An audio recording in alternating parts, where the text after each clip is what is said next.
Hello guys, അസ്സലാമു അലൈക്കും. Welcome back to YouTube channel. ഇന്നൊരു കോക്കനട്ട് ചട്നി ആയിട്ടാണ് വന്നിരിക്കുന്നത്. ഇഡ്ഡലി ദോശയ്ക്കൊക്കെ പോകാൻ പറ്റുന്ന സൂപ്പർ ചട്നി ആയിട്ടാണ് വന്നിരിക്കുന്നത്. അതിനായിട്ട് മിക്സിയുടെ ചെറിയ ജാറിലേക്ക് 3 പച്ചമുളക് യൂസ് ചെയ്യണം. നമ്മുടെ എരിവ് അനുസരിച്ച് വേണം കേട്ടോ പച്ചമുളക് യൂസ് ചെയ്യാനായിട്ട്. ഇപ്പൊ എരിവ് കൂടുതലാണെങ്കിൽ 1 or 2 ആഡ് ചെയ്യാം നമുക്ക്.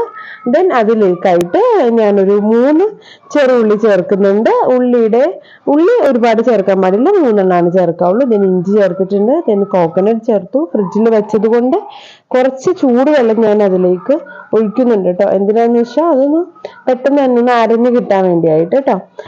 അരയ്ക്കുമ്പോൾ തരി കുറച്ച് വേണം കേട്ടോ. ചട്നിക്ക് എപ്പോഴും ഒരുപാട് അരഞ്ഞു പോകരുത്. അങ്ങനെ നമ്മൾ ബൗളിലേക്ക് മാറ്റിയിട്ടുണ്ട് അരച്ചത്.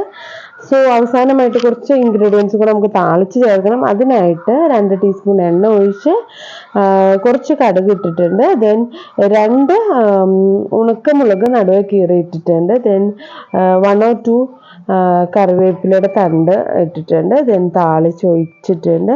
നമ്മൾ എപ്പോഴും ചൂടുള്ള പാനിലേക്ക് ഇങ്ങോട്ട് ഒഴിക്കുകയാണ് ചെയ്യുന്നത്, നേരെ മറിച്ച് തിരിച്ച് വേണം നമ്മൾ ചെയ്യാനായിട്ട്. അത് സൂപ്പർ ചട്നി ആയിരിക്കും. സോ എല്ലാവരും ഒന്ന് ട്രൈ ചെയ്യുക. So thank you.